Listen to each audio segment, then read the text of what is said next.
Hello and welcome to another video.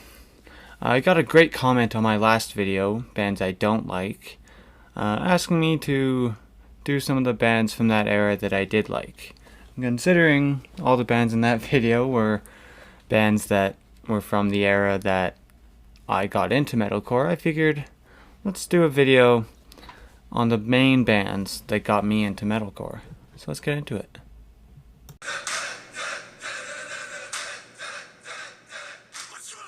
I've been listening to A Day to Remember since high school. More their pop-punk type stuff until I started getting into heavier music. But then they were a really great stepping stone from pop-punk into the more metalcore stuff. I mean, Jeremy McKinnon is a great vocalist, and I mean, it's at least partially influenced my singing voice and screaming voice. And now that being said, I do want to acknowledge the fact that the bassist has some accusations against him and for using his influence for some bullshit.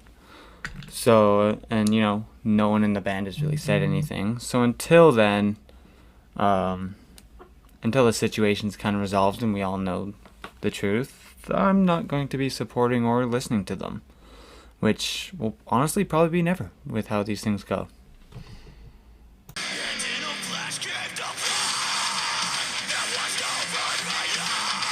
Crown the Empire was one of the first bands, or kind of metalcore bands, I checked out. To this day, The Fallout is still one of my favorite albums. Dave Esquimalt, I can never say his last name. He was the screamer for them at the time. Is actually the main reason why I started screaming. Me and my friends went and saw them live when they were playing with Weekar and August Burns Red and Asking Alexandria. And my buddy actually got us a hookup with a lesson with them, a vocal lesson. So before the show, we got to go hang out in their tour bus with them and do a vocal lesson, and that was fucking awesome. But, and we told him that we, jammed together and stuff, and he's like, oh, let me guess, points at my friend, says singer, points at me, says screamer, and at the time, it was actually reversed. And then when we told him it was reversed, he's like, oh, really? You just look like more of a screamer. And, so, I decided to try it, and once I started to get it, I kind of fell in love with it, and now it's my main musical outlet is screaming. I also did my first Wall of Death to them at that show, which was fucking awesome. And huge bonus there. So, yeah, We Came as Romans. Or, Crown the Empire. We Came as Romans is next.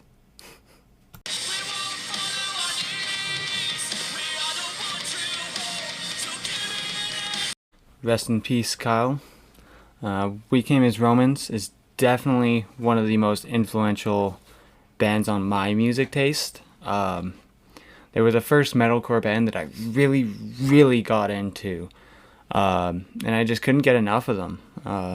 Their lyrics always kind of resonated with me and helped me through, a few tough spots in my life, like To Plant a Seed or Hope or King of Silence, Ghosts. All of these songs, I still jam the fuck out to these songs. Unfortunately, on August 25th, 2018, Kyle Pavone passed away of an accidental overdose. I feel honestly incredibly lucky I was able to see him live one more time before this. They were on the Rage on Stage tour with The Word Alive and I Prevail, and yeah, really, that was a really big one for me because he was very influential on me. But the band has been, they're carrying on, and they're putting out some pretty good music. So go check out Carry the Weight or their tribute song to Kyle from The First Note, which, let's be honest, gives me chills every time I listen to it.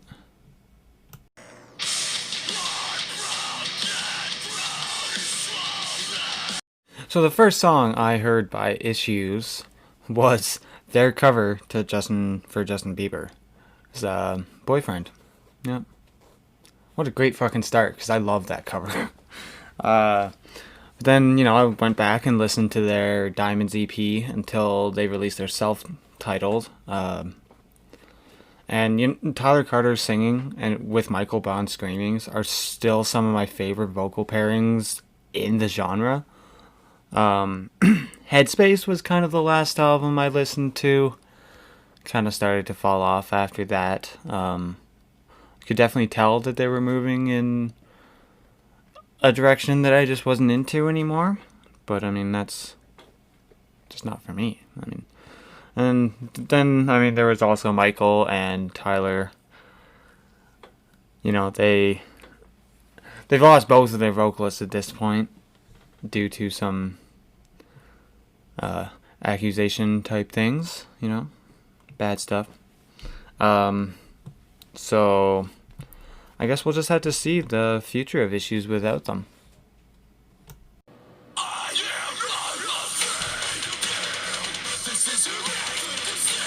The first Word Alive album I listened to was Real. To Struggle and Claw My Way is still one of my favorite songs.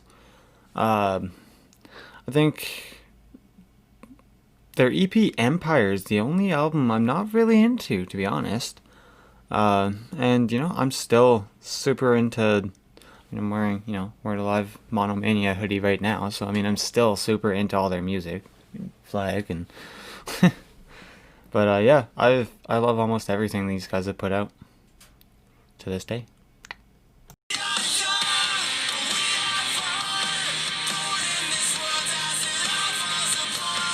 I listened to Hollywood Undead throughout high school. If you watched my The Story of Deuce video, you probably know that.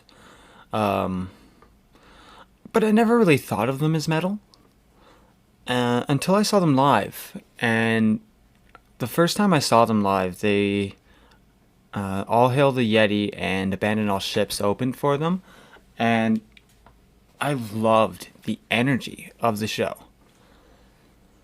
I had been to a lot of pop punk shows at that point, but I don't know, there's just something about the energy between the two shows. They're very similar, but very different, and I just loved being at the metal show more. So, I just started checking out heavier bands and going to shows, even if I didn't know who the band was. I found a couple bands like that, like Stray from the Path, and I always forget their name, Close to Home. No. I can't remember. But, yeah, it wasn't so much their music itself. It was more, just going to a show and that just opening up a whole new world to me.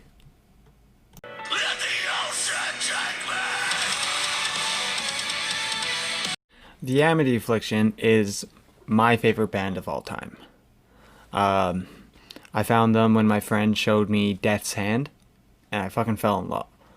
I got the entire, Let the Ocean Take Me album, and that's the only album out of most of the bands I've talked about today that I still have that first initial album that got me into it on my phone. I still play through the whole thing all the time. Don't Lean on Me, Death's Hand, Pittsburgh, and Forest Fire have always stood out to me. But the entire album is just amazing, and it's definitely my favorite album of all time as well. I would love to go into all of their albums, but then this video would be very, very long. So maybe I'll do that another time. Maybe I'll go through their discography or something. That could be fun. Yeah, the Amity Affliction is definitely... Joel Birch's screams especially have had a huge influence on my screaming. I can scream most of their songs fairly well, I think, anyways. Yeah, go check out the goddamn Amity Affliction. These are just some of the main notable bands that got me into metalcore, generally between 2012 and 2014. Let me know what bands got you into it, or either in the comments below or on Twitter at ahump101. But thank you for watching. Leave a like if you liked it, dislike if you didn't, subscribe if you want more, and I'll see you next time.